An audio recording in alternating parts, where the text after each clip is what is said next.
Have you ever looked at two people in their 70s, one surrounded by laughter, love, and connection, while the other drifts quietly into isolation, and wondered, what made the difference?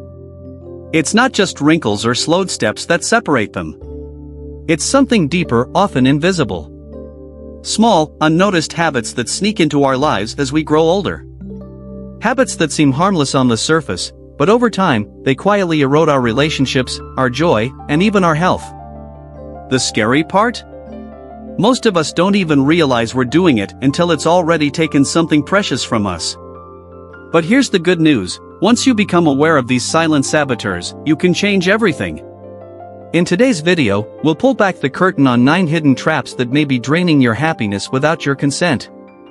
You'll meet Helen, a 71-year-old retired librarian whose story may sound uncomfortably familiar. She didn't become lonely overnight, but rather, through patterns that built up over years. And once she recognized them, she changed her life in ways she never thought possible. Why should you watch till the end? Because trap number 7 is the one almost everyone overlooks, until it's too late. And at the very end, you'll receive a simple challenge, just one small shift that could transform your relationships and your sense of purpose starting today. We'll walk through how to spot the subtle behaviors that might be sabotaging your connections. How to rebuild bridges with people you thought were gone for good. And how to age with intention, living deeply, not just surviving day by day. If you've ever felt alone, misunderstood, or just quietly stuck in place, this video was made with you in mind. So go ahead. Tap that like button. Subscribe to the channel if you haven't yet. And don't forget to hit the bell icon so you'll never miss a future story that could shift your perspective.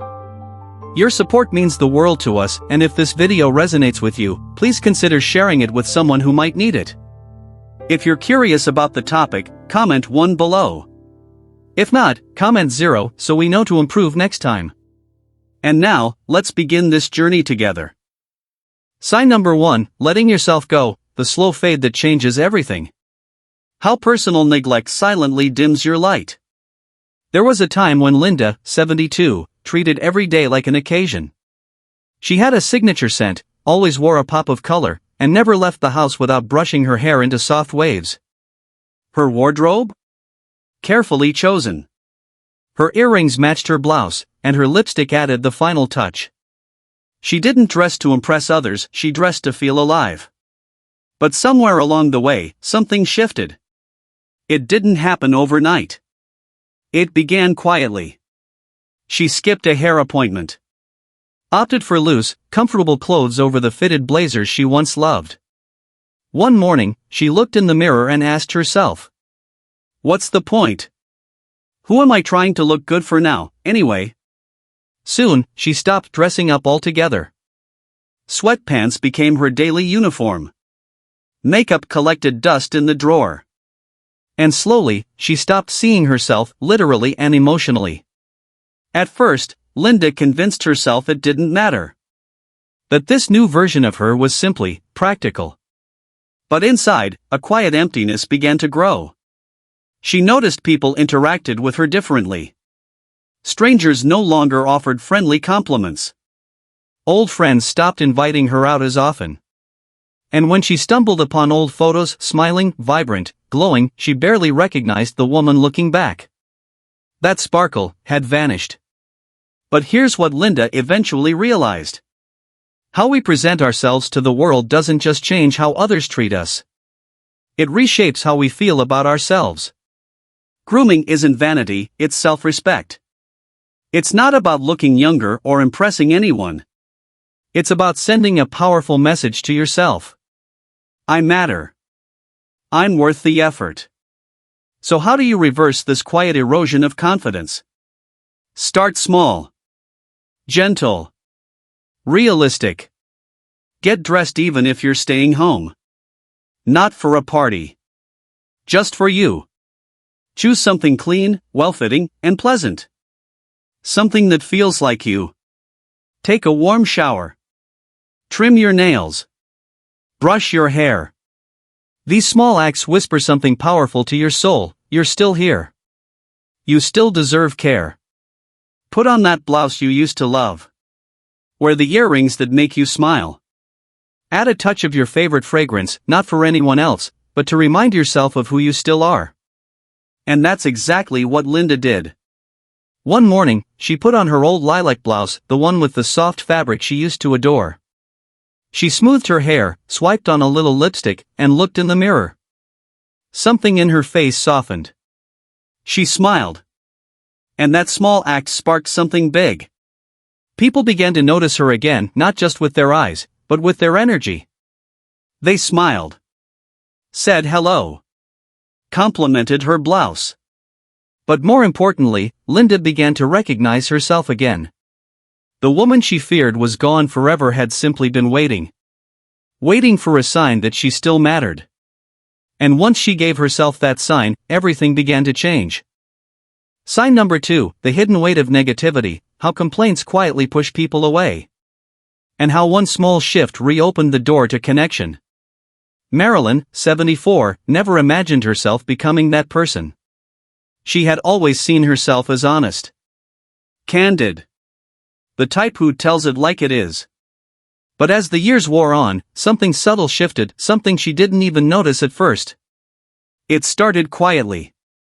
A groan when getting out of bed. A sigh when the weather changed. A comment about how things just aren't the same anymore. Small stuff. Harmless, right? But slowly, it grew. The morning news made her feel more helpless than informed.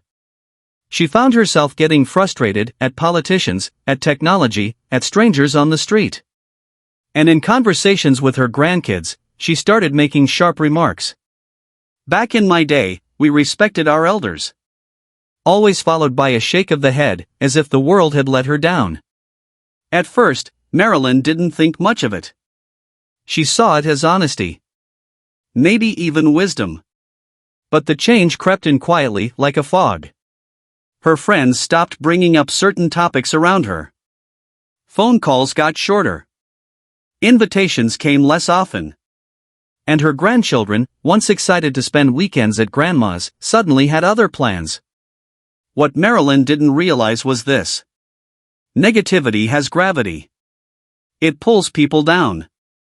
And eventually, it pushes them away. Even if your complaints are valid, no one wants to leave a conversation feeling worse than when it started. Yes, aging comes with frustrations. Yes, the world feels unfamiliar at times. And yes, sometimes it feels good to vent. But when negativity becomes your baseline, your background noise, it stops being release. It becomes resistance. So how do you break free? You don't have to fake happiness. But you can lead with light instead of weight. Try this. Begin your conversations with something uplifting. Instead of opening with what hurts, try. I woke up feeling better today. Did you see that sky last night? It was beautiful. Tiny shifts. Powerful signals. Express curiosity instead of criticism. If your grandchild is obsessed with an app you don't understand, don't dismiss it. Say, show me how that works, I'd love to know more. That one line can build a bridge instead of a wall. Set healthy boundaries for venting.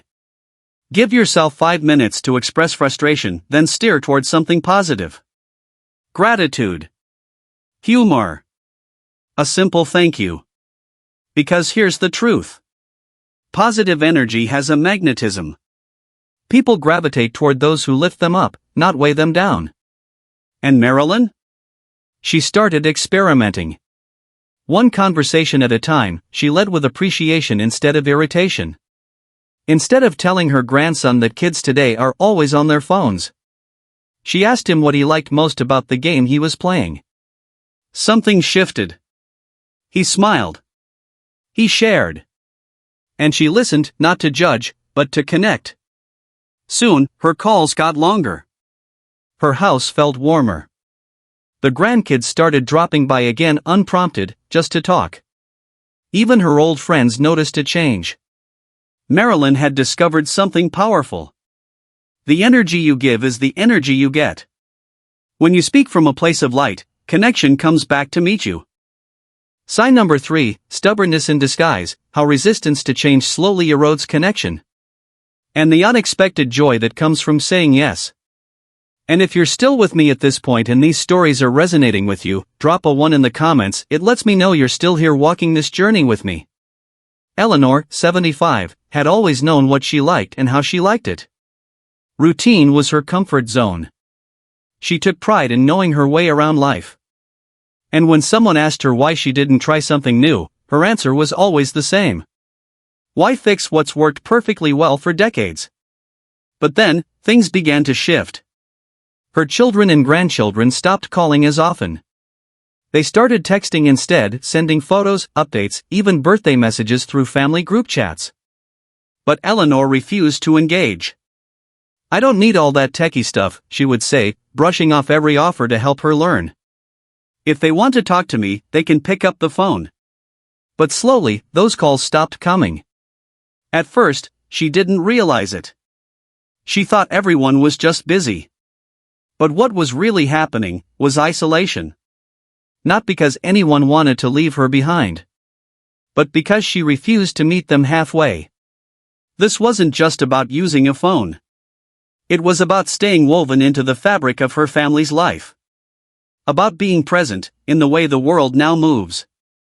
Eleanor's resistance to change, something she once saw as strength, was quietly building a wall between her and the people she loved most. Here's the hard truth. Change doesn't stop for any of us.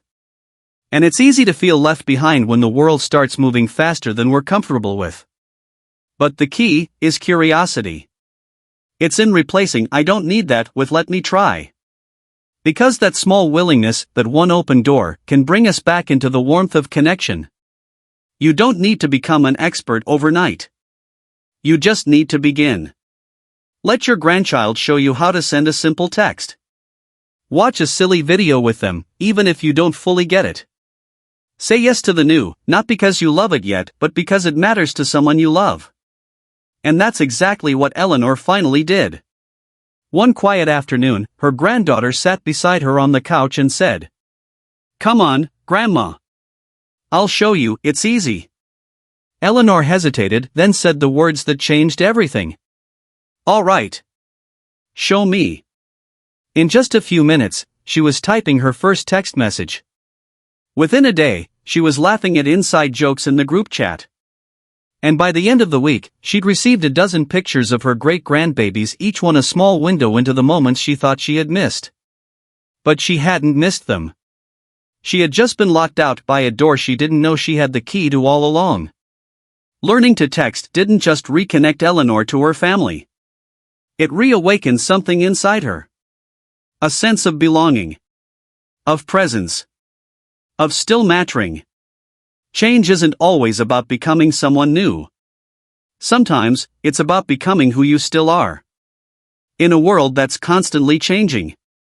Sign number 4, when letting go feels too hard, the quiet burden of holding on to too much. And how one drawer can be the first step toward inner peace. Margaret, 76, had always been someone who cherished memories. To her, every object in her home told a story. A birthday card tucked away in a drawer, untouched for 30 years. A towering pile of newspapers she planned to read someday.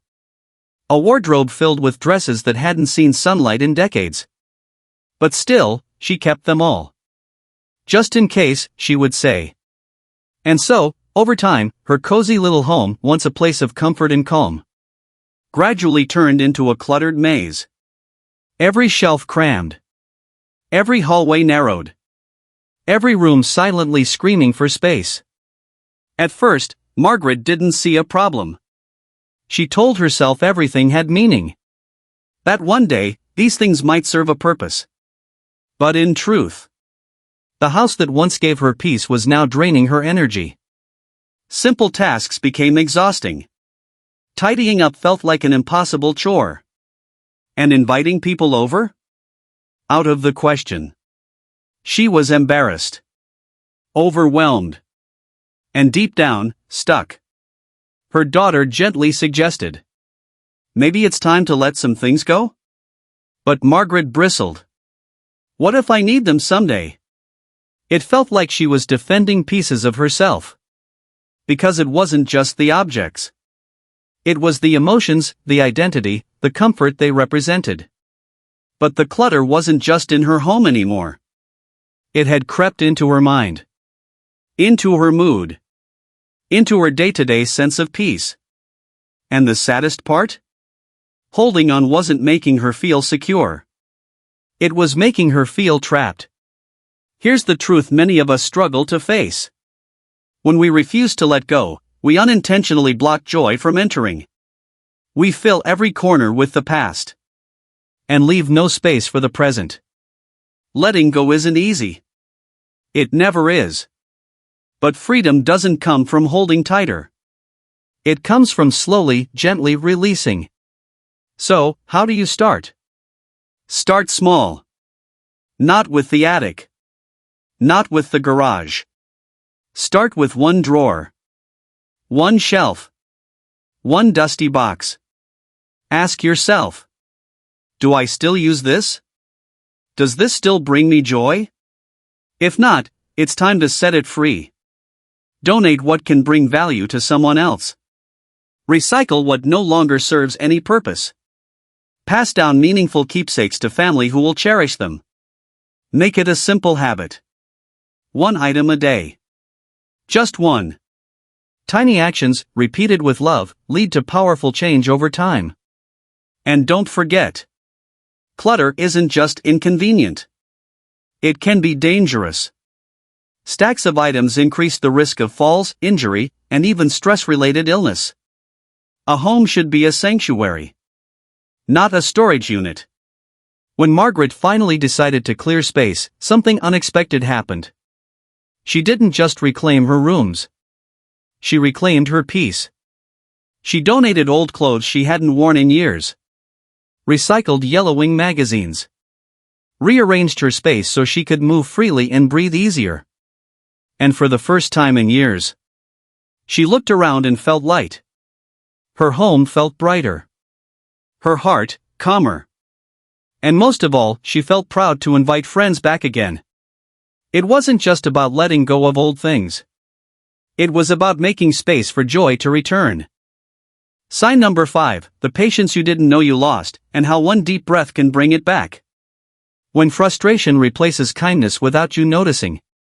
Nancy, 77, had always considered herself a gentle soul.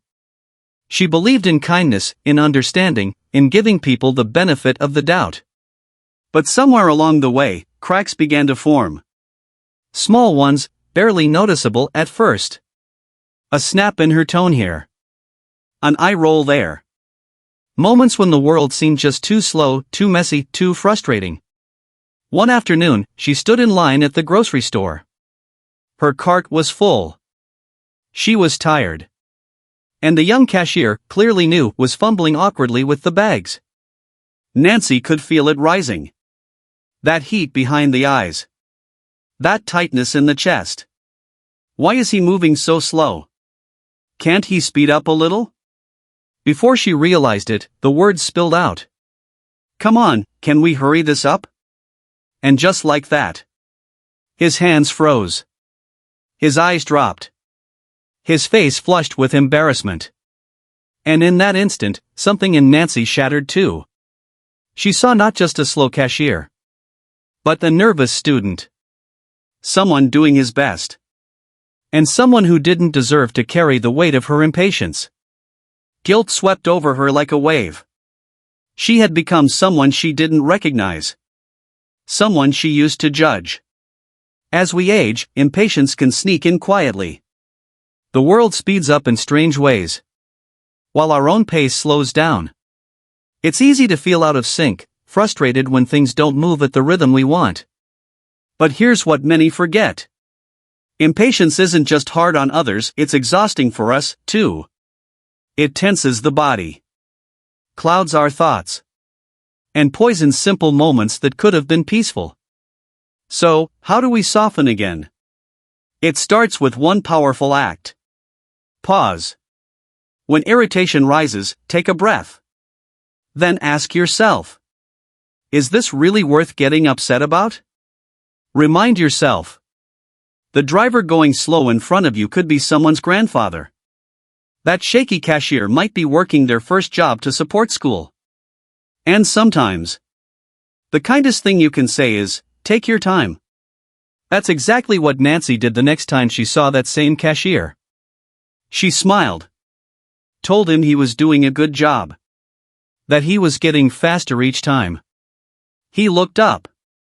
Eyes bright, heart lifted. And right there, in that small exchange, Nancy felt something lift inside her too. Because patience, it turns out, is a gift we give to others. But it comes back to us tenfold.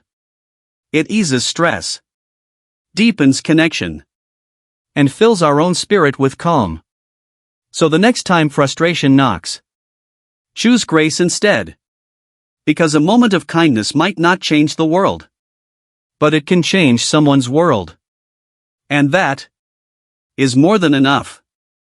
Sign number 6, when talking takes over and listening becomes the bridge back to connection. The unseen distance created by good intentions and too many words. Joan, 73, had always been a storyteller. She had decades of wisdom tucked into her memory. A vault of experiences, advice, and memories waiting to be shared. At family dinners, she was the one with the punchline. During phone calls, she filled the silence with stories. But there was one thing she never noticed. She often filled the entire space. One day, her daughter, whose calls had grown less frequent, gently said, "Mom, I love talking to you, but sometimes, I don't feel heard." Joan blinked. She hadn't expected that. Her daughter continued. "It feels like our conversations revolve around you. I don't really get a chance to share what's on my mind." That moment hit Joan like a soft but painful truth. She began to reflect. And realized how often she interrupted with her own stories. How quickly she jumped to give advice. How rarely she paused to ask, "And how about you?" In her eagerness to connect, she had unintentionally taken over the dialogue. You see, as we grow older, it's easy to fall into the trap of thinking we have all the answers. We want to offer lessons, to pass down what life has taught us. We speak from love. But sometimes, we forget to leave space for others to be seen, too. Joan realized she hadn't just been talking. She had been drowning out voices that needed to be heard. So she made a choice.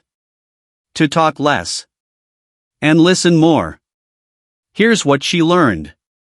Great conversations are like dancing, both people take turns. It's not just about the stories you tell, it's about the space you make. Instead of saying, "That reminds me of when I," try, "Tell me more about that." Ask questions that invite real sharing. What's something that made you smile this week? Is there anything weighing on your mind lately? And when you feel the urge to interrupt, pause. Let the other person finish. Even if you think your advice could help. Wait until they ask for it. That's what Joan began doing with her daughter. She listened. She asked open-ended questions. She let silence be okay. And only offered guidance when invited. The result? Their conversations began to stretch longer. There was more laughter. More tenderness. And a warmth that had quietly faded, returned. Joan discovered something powerful. The best connections don't come from what you say. They come from what you make space to hear. And in that quiet space of listening, she found the bond she feared she had lost. Was simply waiting to be heard. Sign number 7, when pride becomes a wall, and asking for help becomes the bridge. The quiet power of saying yes, I could use a hand. And if you're still watching this video and finding these lessons meaningful, leave a 2 in the comments. It tells me you're still here, walking this path together.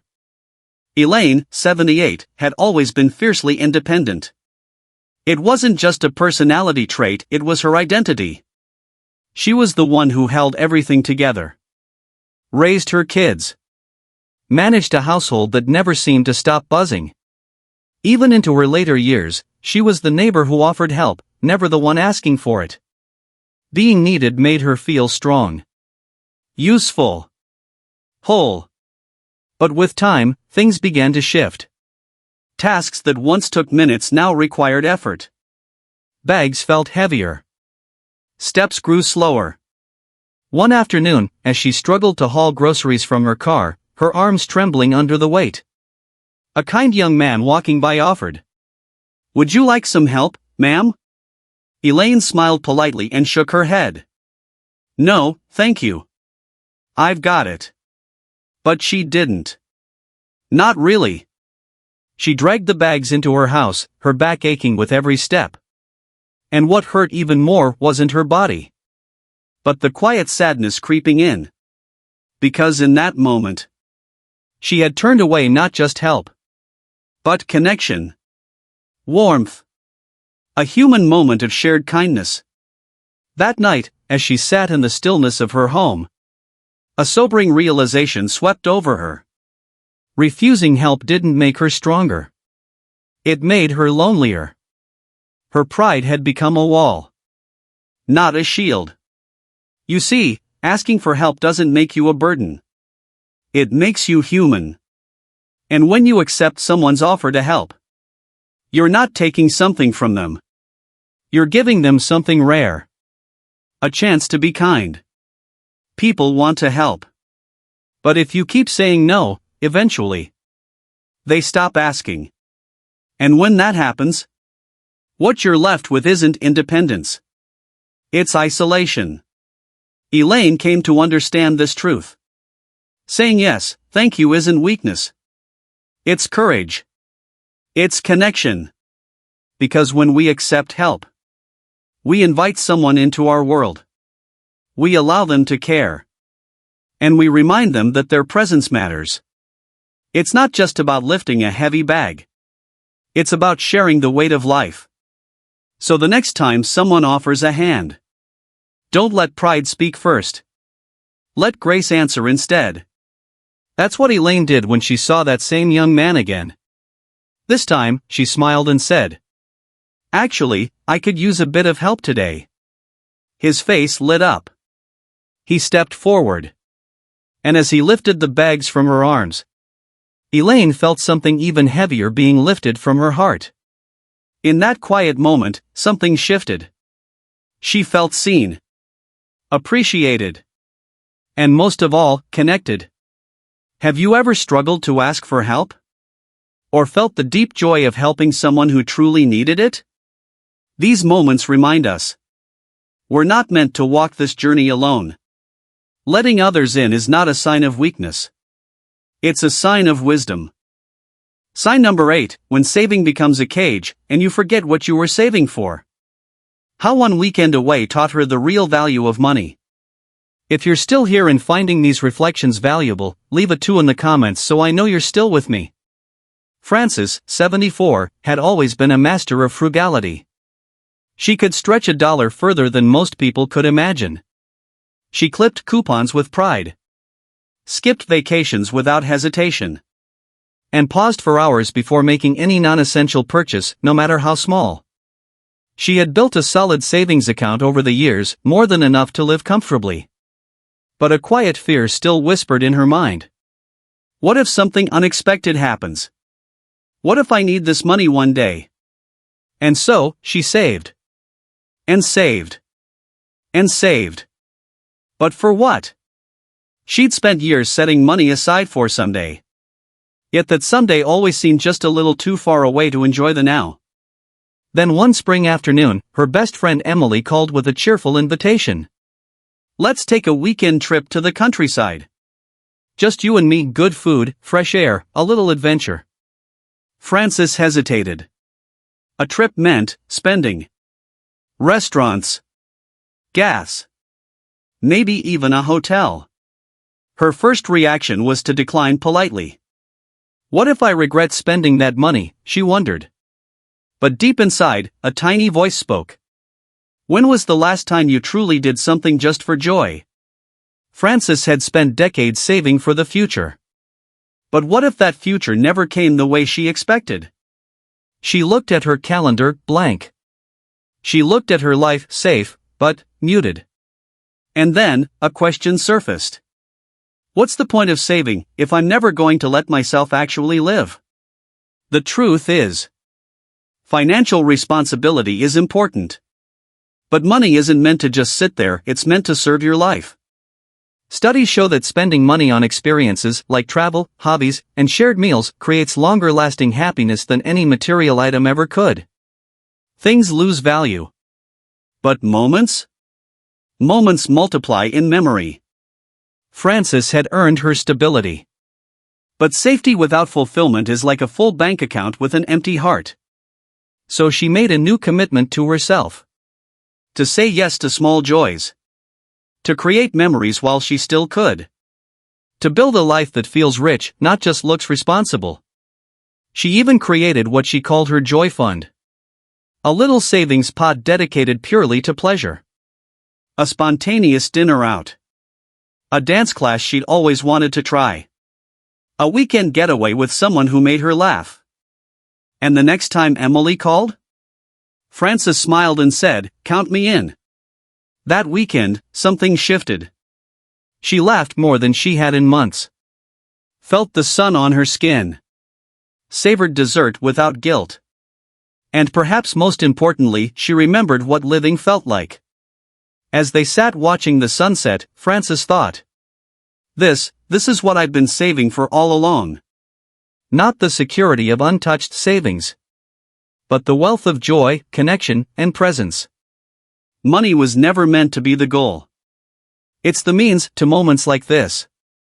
So let me ask you. What experience are you putting off, waiting for the right time? Life won't wait. And neither should you. Sign number 9, when back in my day builds a wall, and curiosity builds a bridge. How talking with young people, not at them, changes everything. If you're still watching this video and these lessons resonate with you, drop a 2 in the comments. I'd love to know you're still here, sharing this journey. Evelyn, 76, adored her grandson, Noah. His visits were the highlight of her week. She loved hearing about his school life, hobbies, and especially his excitement over video games. It made her feel connected to his world, to his energy, to a younger rhythm of life. But lately, something felt off. Their conversations became stiff. The energy in the room dimmed. Noah seemed more absorbed in his phone than in their chats. One afternoon, he enthusiastically mentioned a new app he'd been using. Without thinking, Evelyn sighed and said, "Back in my day, we didn't need all these gadgets. Kids today are glued to screens instead of going outside." Noah fell silent. Moments later, he muttered, "I should probably get going." The door closed behind him. And Evelyn was left sitting in the quiet. A heavy knot of regret settling in her chest. She hadn't meant to push him away. But she had. Her comment, though rooted in nostalgia, had landed like a judgment. It made Noah feel dismissed. Invalidated. Unseen. Instead of building a bridge, she'd put up a wall. So, why does this happen? Because when we lead conversations with comparison or correction, what young people often hear is, "Your world doesn't matter as much as mine did." It doesn't make them feel understood. It makes them feel unseen. Every generation faces its own struggles, its own questions, its own version of growing up. And just like we once needed someone to believe in us, they need the same.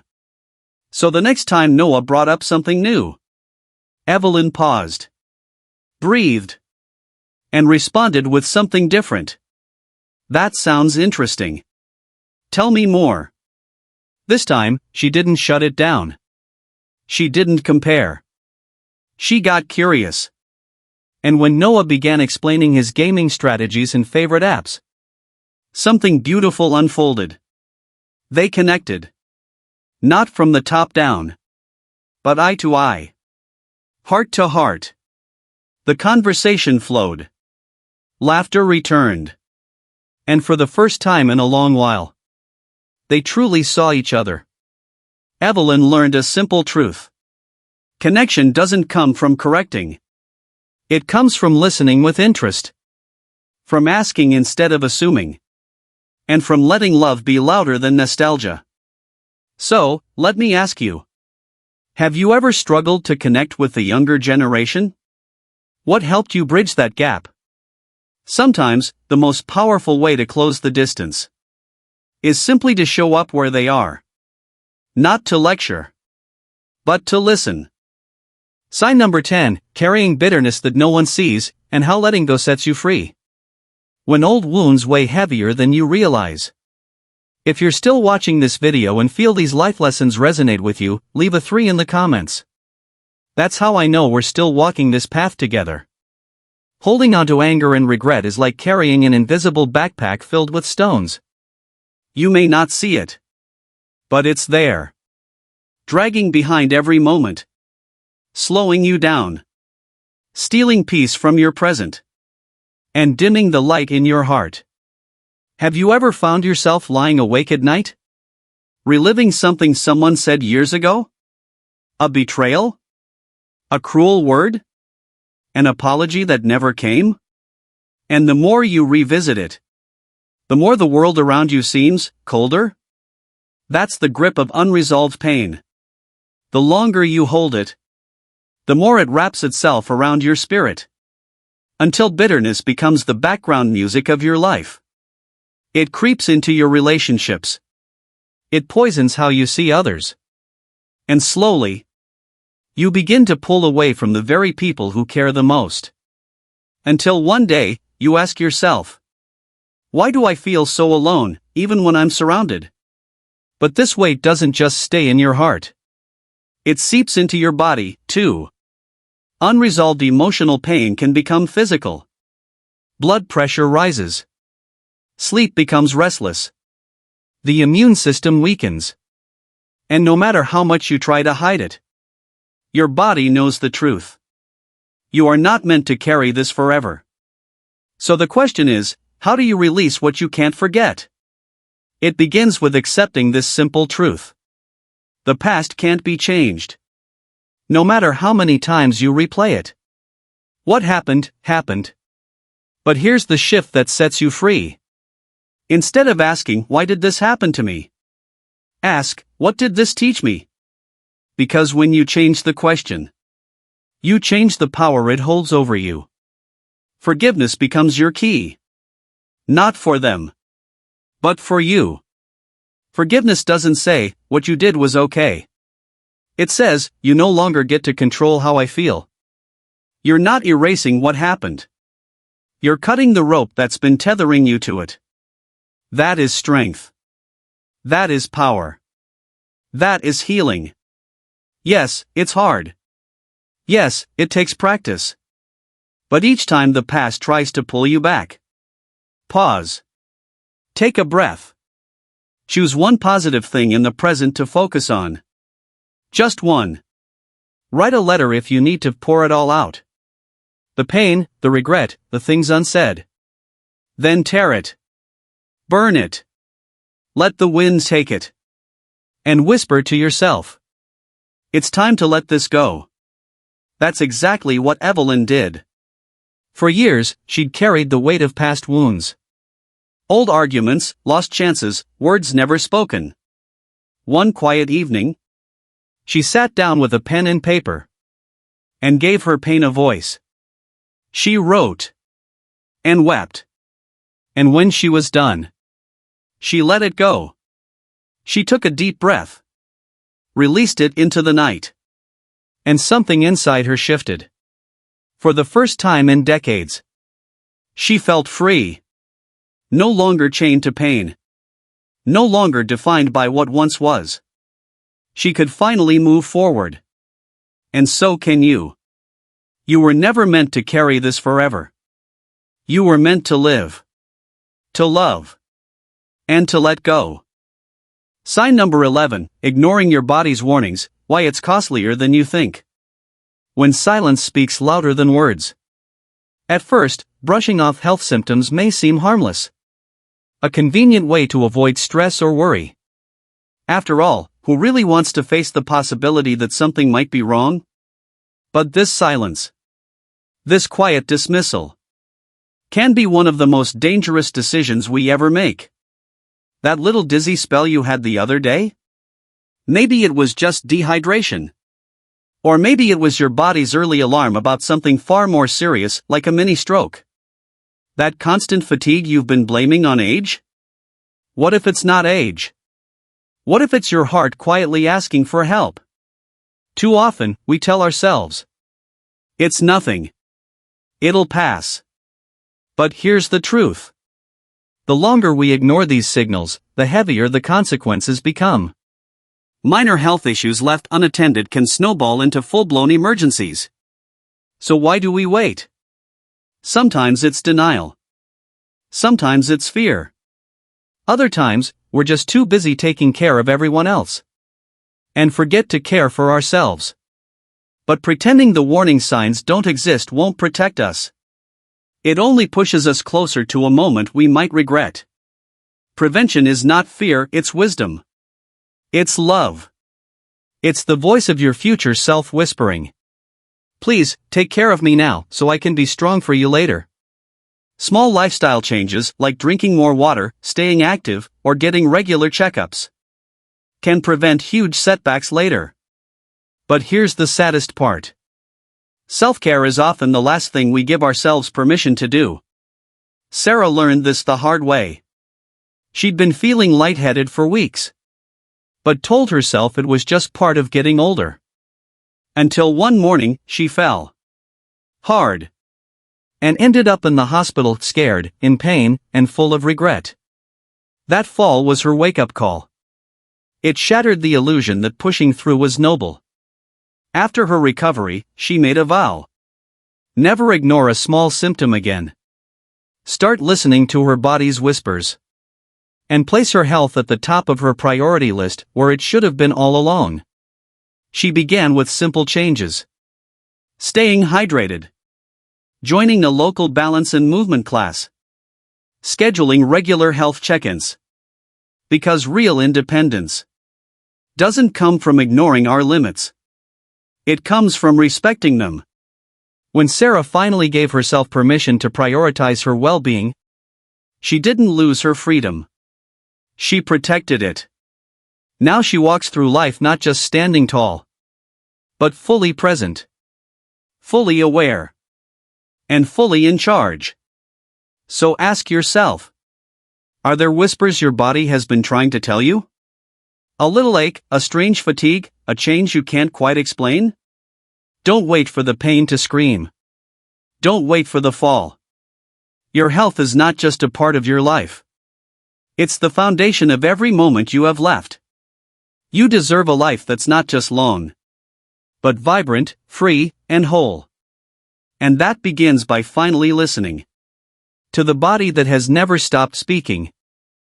Sign number 11, ignoring your body's warnings, why it's costlier than you think. When silence speaks louder than words. At first, brushing off health symptoms may seem harmless. A convenient way to avoid stress or worry. After all, who really wants to face the possibility that something might be wrong? But this silence, this quiet dismissal, can be one of the most dangerous decisions we ever make. That little dizzy spell you had the other day?